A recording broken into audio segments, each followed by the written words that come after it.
Sánchez. Nos van a quitar el examen. No hay mejor tema que este para entender que uno no debe meterse en lo que no le importa, que es lo que le sucede a los Estados Unidos.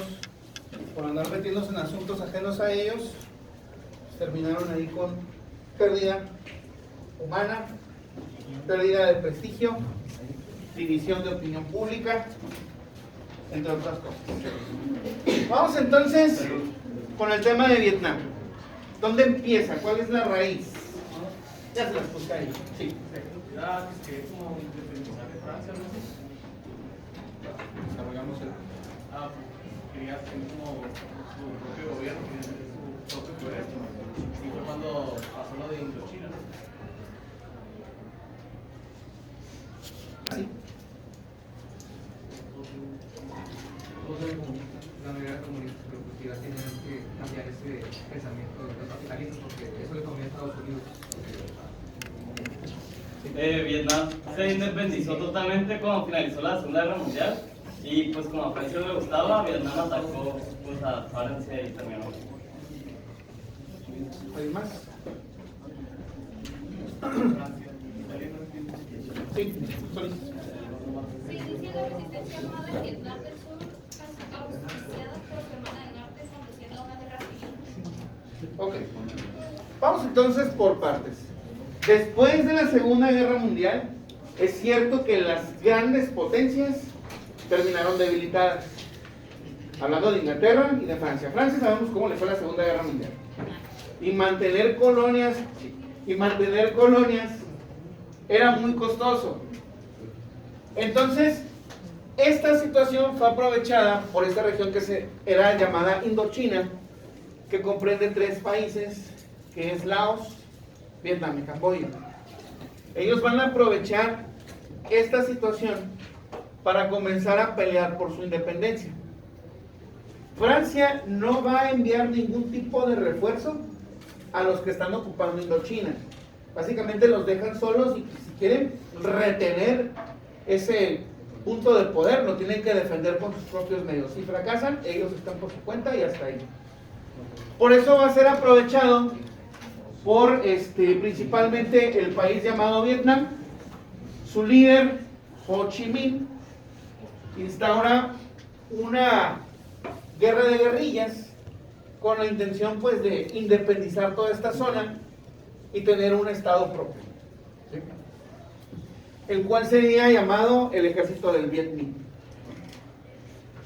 Después de alrededor de 8 años de conflicto, la balanza se inclina para el lado del Viet Minh y terminarán estableciendo la independencia de Indochina después de la formación de esos 3 estados. Pero como nos encanta hablar de metiches, los norteamericanos volvieron a presionar argumentando de que no todo Vietnam comulgaba con el proyecto que ellos vislumbraban, que era el socialismo, para llegar al comunismo. Por lo tanto, decidieron dividir Vietnam en 2 partes. Vietnam del Norte, por su cercanía a China, y dijeron que esa era la parte socialista, y Vietnam del Sur, que estaría alineado a los intereses capitalistas, tomando como referente el paralelo 19. Pero nosotros ya hemos visto en clases pasadas, ya lo hemos dicho, que esto de la línea imaginaria no sirve para nada, porque no estamos contemplando a la gente que se queda al otro lado. Ese es el problema con Vietnam del Sur.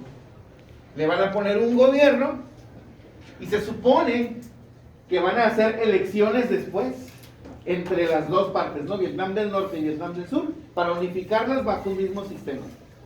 El problema es que cuando hacen el sondeo y se dan cuenta que casi la totalidad de los vietnamitas son socialistas, pues se hacen como que se les pasaba la fecha y no hicieron dichas elecciones, para no tener un país unificado bajo un modelo diferente.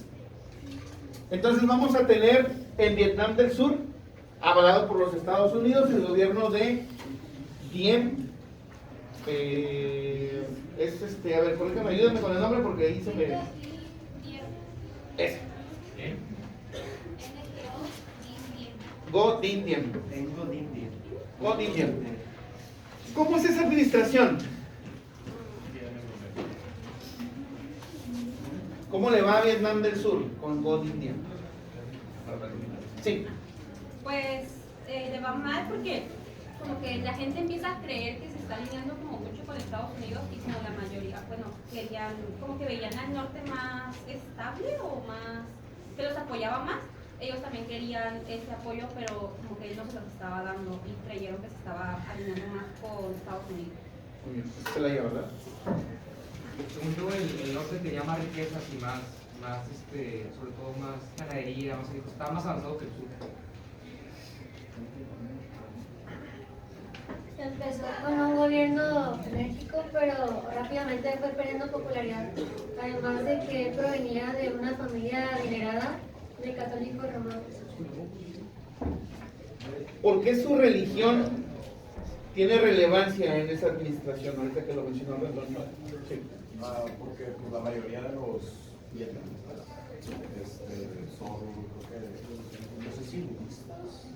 Entonces, pues es lo contradictorio, no se puede dar un mandatario con esa religión en un país que aún cree que la religión es algo bastante importante para sus culturas. Muy bien. Sí. También, no sé si, creo que sí tengo entendido que, por ejemplo, al Vietnam del Norte los estaba apoyando como China y Rusia con recursos, entonces estaban siendo por eso como más ricos, y al sur, pues Estados Unidos como que nada más le dio como apoyo militar, pero no le dio tanto como alimentos, pues, como para sostenerse. ¿Alguien más?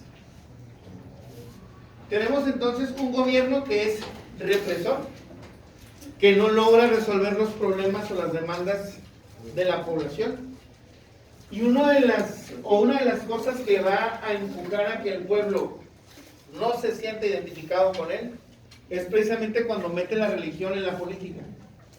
Porque una cosa es el gobernar a un país, tener todo el aparato gubernamental, las leyes y otras, pero ya cuando le metes tu religión, que es diferente a la de la mayoría, vas a entrar en un pleito que no necesitas. Y eso es lo que le sucede a este gobernante. Porque la mayoría, o casi la totalidad, eran budistas, como señalaba aquí Tirado, y en las fechas importantes, donde su religión, pues, mandaba que salieran a las calles y que levantaran ahí símbolos budistas, pues la respuesta del gobierno era matarlos, simplemente por externar sus creencias, que no debería de ser un crimen. Esto va a llevar a que se dé un conflicto interno para derrocar a este personaje, que ya sabemos cómo termina, lo van a asesinar, y entonces los vietnamitas, o en este caso los de Vietnam del Sur, consideren adecuado unificar todo Vietnam, apoyados por Ho Chi Minh, en una sola nación socialista, y ahí es donde los Estados Unidos se meten. Porque dicen, es que todavía queda gente en Vietnam del Sur que no está de acuerdo, y vamos a apoyar la democracia. Y la vamos a apoyar, la democracia y la libertad, con tropas militares, para que así se mantenga. ¿Qué esperaba Estados Unidos al meterse en esa guerra? ¿Cuál era el pronóstico que llevaban? Llevar territorio, como siempre. Ganar en un corto periodo de tiempo, porque, pues, como siempre, Estados Unidos subestimando a su enemigo. Y dice, no, pues son una bola de granjeros con AK-47 que van a poder hacer. Sí. Pues también como lo sentía un ataque comunista y quería demostrar que el socialismo como que podía más y no quería que el comunismo se expandiera. Muy bien. Tienen que evitar a toda costa que esto se dé, que el socialismo funcione, porque esa es la agenda. Lo que esperaban los norteamericanos era un combate sencillo. Ellos seguían pensando que se iban a enfrentar con los vietnamitas frente a frente, en un campo de batalla abierto. Obviamente los vietnamitas estaban más conscientes de la situación que los propios norteamericanos. Es que los vietnamitas tenían muchos canales, pero de tierra, muchos túneles, y pues realmente llegaron a la casa de ellos y realmente como cara, pues estaban ganando porque cambian como tienen sus tierras y por eso no tienen menos defensa. Uno de los. Pues, aparte de lo que dijo de Estados Unidos, creo que también lo que siempre cuando les falla es que como subestiman a nosotros, que aparte es su casa, es como, no sé, un ladrón que intenta meterse en su casa y todo. Obviamente el de la casa conoce todos los rincones y todo, como para sí agarrarlos de sorpresa. Ahora sí, que fue cuando les falló. Estaba tirado y estaba apoyando aquí con mis compañeros. Realmente pues es muy sencillo porque Estados Unidos ya con mucho poder, como siempre, ¿no? Así enseñando, demostrando que él puede, ¿no? Pero pues los vietnamitas, como usted dice, estaban conscientes de la situación y optan por tácticas más ingeniosas, como los túneles, etc. Sí, de hecho, pues tenía como más estrategias, usaban más su lógica. Porque también hay que señalar que el recurso bélico tampoco lo tenían en exceso, ¿no? El apoyo que llegaba de Vietnam del Norte tardaba, entonces, pues en el asedio sí tenían que improvisar. ¿Qué pasó con Francia? Ok. Cuando Francia, después del 54, la obligan a reconocer la independencia de Indochina, Francia ya no se mete en el conflicto. ¿Ya quedó en pasado Francia? Ellos ya ¿Y no la ayudan a salieron. Estados Unidos? No, porque el pleito es de Estados Unidos con el gobierno socialista en esta zona del mundo. O sea, es un interés nada más de Estados Unidos. Vietnam, China y Rusia. ¿Vale? ¿Se metió también con China y Rusia? Más adelante ellos apoyaron a Vietnam del Norte. O sea, nunca tuvieron un enfrentamiento directo con tropas norteamericanas, pero sí daban todos los suministros. O sea, China le ayudaba a Vietnam. Con armas, con vehículos y lo mismo de la Unión Soviética. Algunas de las tropas vietnamitas era que ponían hacer un hoyo y después como con picos, o sea, y les ponían meses para que se infectaran las heridas cuando aparte de ¿Vale? Aparte de cómo también había túneles que llevaban a extensiones de kilómetros debajo de la tierra y también utilizaban otras trampas como por ejemplo agarraban las minas de los estadounidenses y las colocaban en lugares donde no estaban, las zafaban y las ponían. De hecho, la mayoría de las muertes de tropas estadounidenses son a base de sus propias minas. Creo que un tercio de las muertes son a base de sus propias minas. Y otra trampa muy famosa era la del tronco con picos, pisabas un cable y se soltaba. Pues, según yo, había un canal que pasaban los suministros por llevar por el norte, pero ese canal de suministros por el norte lo bloqueaba para que el sur no tuviera suministros así como comida o munición o armas. O sea, siempre el sur tenía carencias de munición y armas. Era la ruta de Ho Chi Minh, ¿no? Bien. En este caso, los vietnamitas utilizan la guerra de guerrillas. Su táctica suena simple, pero es muy eficiente y es lo único que les interesa. Y es movilidad. Pegas en un punto, te repliegas, te mueves a otro lugar, atacas de sorpresa, te vuelves a retirar, te desplazas, porque la selva te oculta, porque tienes túneles, porque conoces tu terreno y tienes esa ventaja de golpear, salir, moverte, golpear, salir, moverte. Y eso es algo que los norteamericanos no toleran o no pueden, pues en este caso, contrarrestar en un principio. Porque de nuevo desconocen el lugar, a pesar de que tengan las armas más modernas y todo, no sirve de nada. Y entonces van a tener que tomar otras medidas un poquito más extremas para tratar de resolver ese problema. Ahorita voy con usted porque ya sé por dónde va. Lo único que sí quiero integrar en esta primera parte es que en un primer momento los norteamericanos, y conforme avanzó la guerra, fueron tan arrogantes que estuvieron rotando a sus oficiales cada cierto tiempo para que se fueran fogueando con la guerra. Ellos decían, esa es una guerra diferente a las que hemos combatido, entonces vamos a rotar a los oficiales para que agarren experiencia. No importa que se mueran los rasos, los soldados rasos, ¿no? Total, tenemos muchos. Pero lo que nos interesa es que el coronel, que el sargento aprenda cómo combatir en este ambiente hostil. ¿Cuál fue la respuesta de los soldados rasos conforme se desgastó el conflicto? Terminaron matando a los oficiales. 800 oficiales norteamericanos asesinados por sus propios soldados porque no sabían qué hacer, por andarlo rotando, nada más por esta arrogancia de tomar esta guerra como práctica. Entonces, ahora sí, me regreso, hay que guardarlas. Me regreso con tirado, te había levantado la mano. Las tácticas podrían ser bombardeo con napalm. ¿Recuerdan cómo funcionaba el napalm? Sí, es como un fuego que nunca se apaga, que tarda más, bueno, pues normalmente el fuego tarda un rato en combustión y se apaga normalmente, ¿no? Pero esta cosa está, bueno, era un combustible que lo tiraban en aviones, lo prendían y como pues mayoritariamente en Vietnam es una selva, pues se quemaba y el fuego se expandía y ya se hacían las fortalezas. Sánchez. También muchas de las muertes que se daban era porque las armas que les dieron a los soldados eran, no sé si la M6 o la M5, y pues llegó como con errores y se encasillaban y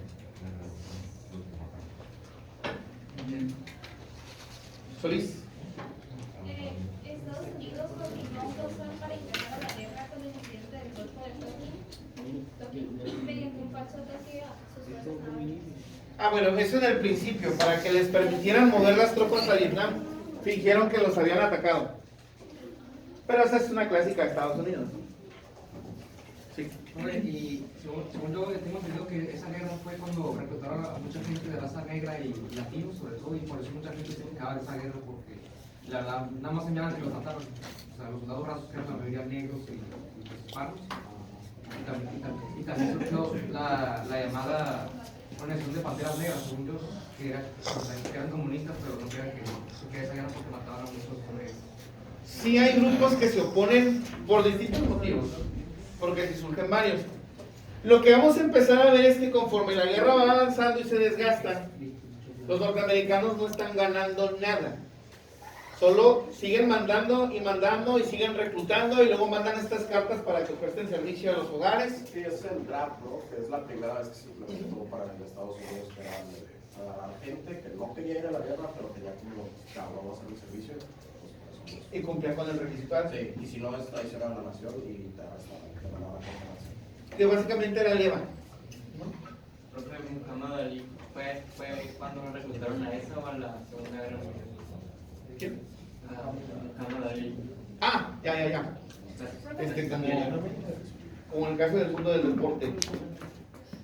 En este caso, lo que tiene de relevante es que muchos de los eventos que se dan en esta guerra comienzan a llegar a los medios en tiempo real. Tenemos dentro de tantos episodios el uso de los lanzallamas, los bombardeos con napalm para abrirse visibilidad, utilizar el agente naranja, que era este químico que tenía la intención de que las hojas empezaran a caerse, que no estaban bien coordinados los bombardeos, terminaban dañando a los mismos soldados norteamericanos con el agente naranja, tuvo secuelas en generaciones siguientes, algunos cancerígenos, malformaciones. Después utilizaron estas estrategias ya no tanto para hacer visibilidad, sino para golpear los campos de arroz o de otro producto de consumo alimenticio para los vietnamitas y matarlos de hambre. Porque estaban conscientes que no nada más era la guerrilla, sino que gran parte del pueblo también se sumaba con ellos, ¿no? Entonces, una manera de presionar era esa también, obligándolos a que por hambre se rindieran. Y dentro de estos actos, Estados Unidos, conforme más avanzaban y más paranoia tenían de que estaban rodeados nada más por vietnamitas, cometieron atrocidades en contra de la población civil, alegando de que no sabían si se trataba de guerrilleros o de civiles. Pero cuando vemos las fotos de los niños de 4 o 5 años ametrallados, amontonados, cuando vemos a los viejitos ahí quemados, ¿no? O escuchamos o vemos ahí los testimonios de las tantas mujeres violadas en una aldea de Milay, nada más porque la orden era mátenlos a todos, tómense el tiempo, hagan lo que tengan que hacer, pero toda esa gente tiene que morir, ¿no?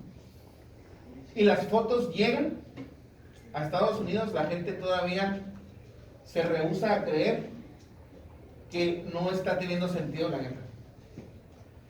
Lo que va a cambiar la balanza va a ser la televisión, porque después de eso muchos medios empezaron a voltear a la guerra de Vietnam, enviaron corresponsales, y por primera vez una guerra salió por televisión. Y entonces la gente de Estados Unidos vio que todos estos hombres o todas estas familias que recibían a sus veteranos sin piernas, sin brazos, habían ido a Vietnam por nada. Y que el conflicto no les estaba dejando nada a los Estados Unidos. Y entonces la opinión se empezó a dividir, de pues que ya no era necesario que trajeran de vuelta las tropas. Y no solo eso, lo recibían como mal, ¿no? O sea, pues llegabas tú con la idea de que habías sido un héroe de la guerra, porque habías hecho muchas cosas importantes y te recibían como un asesino de niños y un violador de mujeres. Y pues habías perdido las piernas. ¿A dónde? Es una referencia un poco, no sé, o sea, pero en Forrest Gump se puede ver muy bien cómo recibe la Forrest y le escupen, y también es el surgimiento del movimiento hippie, ¿no? Sí, que se intensifica en los Estados Unidos. ¿Sabes? ¿Qué presidente de los Estados Unidos? Ok, empezaron las tensiones con Kennedy. Después de que a Kennedy lo asesinan en el 63, sigue Lyndon B. Johnson y termina con Nixon hasta el 74, que son los años. Estos fueron 3 presidentes que estuvieron básicamente obligados a mantener esa guerra, porque una vez que se metieron, retirarse era mandar el mensaje de que el gobierno había triunfado. Pero a Nixon le tocó lo peor. Sí, a Nixon le toca lo peor porque es donde la situación está más crítica. O sea, ¿cuántos años? Los norteamericanos se metieron desde el 64, que es cuando empiezan a llegar ahí las tropas, si no recuerdo, y hasta el 74 es cuando las empiezan a retirar. Y no ganan nada. Lo que sí genera es movimientos sociales, como el movimiento hippie, que es un movimiento pacifista, que se pronuncia en contra de la violencia. Genera también un movimiento, me decían hace rato, de las panteras negras, que empiezan ellos a tratar de defender que el afroamericano pues deje de ser utilizado como carne de cañón. Y también vamos a tener nosotros que los mismos veteranos se van a empezar a pronunciar en contra de la guerra de Vietnam, porque muchos de ellos, como señalaba Tirado, después de que volvieron, lejos de tener el reconocimiento, fueron estigmatizados de a lo mejor cosas que no habían hecho, y el gobierno no hizo nada por ellos. Había mucho veterano en condiciones de gente sin hogar. Hay un caso muy conocido, que es el de Ron Kovic, que hizo una biografía, hizo una autobiografía, que se llama Nacido el 4 de julio, que luego hicieron película con Tom Cruise, ¿no? Pero retrata precisamente eso, como un patriota de estos que andan con su camiseta con el águila calva y la bandera de Estados Unidos, se enlista para cumplir con su deber como norteamericano, y una vez que vuelve mutilado, la gente lo olvida, el gobierno no lo toma en cuenta, y entonces viene el desencanto de que todo ese pensamiento patriótico pues era para nada. Y entonces se convierte en uno de estos activistas que dan los testimonios de la guerra y se pronuncian en contra de que cada vez se manden más jóvenes a morir, porque a eso van realmente.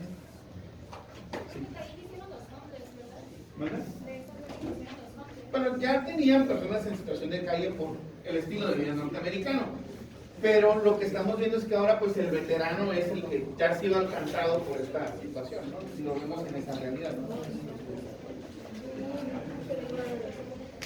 Bien, entonces presionan a Nixon al final. Nixon tiene que planear una estrategia de retirada y se supone que la van a hacer gradual, pero en el camino van a bombardear todo lo que puedan. Porque no usan otra bomba. No, recordemos que la idea de la Guerra Fría es no llegar a ese nivel, pero tampoco se planteó la idea de usar un arma nuclear por la cercanía que se tenía en ese conflicto con los soviéticos y lo que pudiera desencadenar. Tuvieron que combatirlos con las armas convencionales ese tiempo. El problema está en que a medida que siguen bombardeando y dañando la población, están tratando de poner sus condiciones. O sea, es una guerra que Estados Unidos ya perdió, pero que todavía sigue terco en poner términos y condiciones, y lo único que hacen es desgastar más la credibilidad en el ejército. Por lo que en el 74 los Estados Unidos se van a retirar completamente de Vietnam, pero no significa que el conflicto se detuviera ahí, o sea, el conflicto siguió. Los miembros de Vietnam del Norte apoyando al Vietcong, que era el Vietnam del Sur, van a iniciar una contraofensiva para erradicar la poca resistencia que quedara y ahora sí unificar todo Vietnam bajo un mismo sistema que va a ser el socialista. Ho Chi Minh queda como un héroe y los Estados Unidos pues se retiran con su primer derrota pues, de manera oficial. Por eso les decía al principio, no los soportaron tanto y ha quedado en la memoria colectiva que por eso tienen que hacer tantas películas con discursos nefastos donde vemos cómo el pobrecito soldado norteamericano está sufriendo ahí en la selva con un puñado de salvajes que nada más los quieren matar, cuando ellos fueron los que se metieron en el conflicto para imponer sus propios intereses y su propia agenda. Y ahí podemos enlistar todas, ¿no? Desde las que lo ponen más romántico como Forrest Gump. Nos podemos ir a otras como las del pelotón, donde se ven las mismas diferencias dentro de los mismos batallones que existen, las tendencias. Hay otra con que sale el Volver al Futuro de Marty McFly. No recuerdo ahorita el nombre. Casualties of War, casualidades de guerra. Exacto. Donde se retratan los abusos que cometen sobre la población civil. Sí, está bien fea. Y como Full Metal Jacket, es otra. Entonces, No la sí aguanto. tenemos, gracias. Sí tenemos ahí muchas cintas en donde se retratan tanto los horrores de la guerra, pero también desde este discurso donde el pobre norteamericano es una víctima. Y hay que empatizar con el invasor. Cuando los que estaban del otro lado simplemente estaban defendiendo su soberanía. No significa que estemos apoyando a lo mejor los métodos, ¿no? Pero sí entendemos la razón por la que ellos opusieron resistencia. Y entendemos el porqué de este discurso. La idea es entender por qué se da. Si lo queremos comprar, perfecto, ¿no? Nada más hay que entender cuál es la razón de todas esas. Creo que también hay otra muy buena. ¿Han visto la Apocalipsis Now? Sí. También está ambientada ahí al contexto de Apocalipsis. No, hay una que se llama We Were Soldiers. Sale de México. Sí, sí me suena. Me suena, pero no recuerdo si la vi ya. Una duda, lo del acuerdo de Ginebra, ¿qué fue? Ok, el acuerdo de Ginebra fue cuando se dividió Vietnam del Norte y Vietnam del Sur. Pero de ahí en fuera no pasó a menos. Bueno, ahora sí, para cerrar, a la fecha, ¿qué pasó con Vietnam? En Vietnam se quedaron con gobierno totalitario, de tinte socialista, hasta que la Unión Soviética se disolvió en el 91. Después del 91, Vietnam siguió con el gobierno totalitario. La libertad de expresión está limitada, pero como ya no tenían la Comecon para que los estuviera financiando, tuvieron que hacer modificaciones a su estilo de gobierno y se postularon por un modelo que le llamamos socialismo de mercado, que es el que tiene China también, que es el que tiene en el caso de Laos, de Camboya, que se trata de abrir las inversiones extranjeras o abrirse las inversiones extranjeras para darle trabajo a la población y que el gobierno tenga recursos para continuar operando. Por eso las fábricas tienen sueldos muy bajos en estos países, las hacen atractivas para los que se dedican a la manufactura de ropa, de plásticos o de algunos electrónicos, y por eso cuando vemos nosotros las etiquetas, pues ahí notamos que dice hecho en Vietnam, hecho en China, hecho en Laos, porque dependen de esa producción manufacturera. ¿Sí? ¿Iba a contar algo, Claudio? Porque lo decía como... Sí, ¿por qué no hay tanto resentimiento de parte de los vietnamitas hacia Estados Unidos? ¿Por qué no hay o por qué no hay? ¿Por qué no hay? Realmente, ¿qué tienen que reprocharles? Les ganaron. Entonces, ¿existiría un resentimiento, por ejemplo, como el de Palestina, por su intervención y por lo que conllevó, ¿no? Pero en el caso de Vietnam, pues perdieron. El imperio perdió. Al contrario, es de orgullo, ¿no? Por eso les decía, en el imaginario colectivo norteamericano, esa duele. Entonces siempre tratan de vender un discurso para tratar como que de llevar eso. El cine es su terapia. Dijo socialismo comercial, ¿no? Es de mercado. Socialismo de mercado. Bien. ¿Alguna otra pregunta o comentarios acá? No. Ok. Nada más. Yo sí. tengo una pregunta, pero no tiene nada que ver con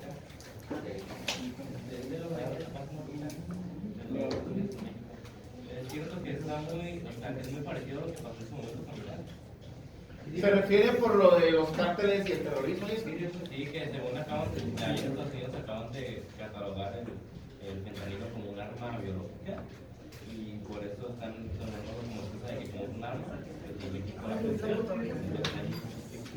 Ok, nada más les respondo a usted y también pues por si alguien tiene la misma duda. Recuerden que Estados Unidos en estos momentos están en temporada electoral. Todos estos dramitas que hacen de que vamos a intervenir, como la payasada esa del muro y demás, y que mexicanos violadores y otra cosa, es para alimentar a las razas más rancias del conservadurismo. Pero en cuanto se termina la temporada electoral, todos como siempre, ¿no? Entonces, de momento sí estamos viendo las noticias que van muy fuertes, las declaraciones. Luego por ahí que es senador Kennedy, ¿no? Se aventó la de que si no fuera por ellos comeríamos latas de comida de gato, ¿no? En México. Pero el punto es que eso nada más es un discurso electoral. Está nada más calentando el electorado para que tengan ellos simpatizantes. En cuanto pase, se va a volver a caer igual. Además ellos la compran, ¿no?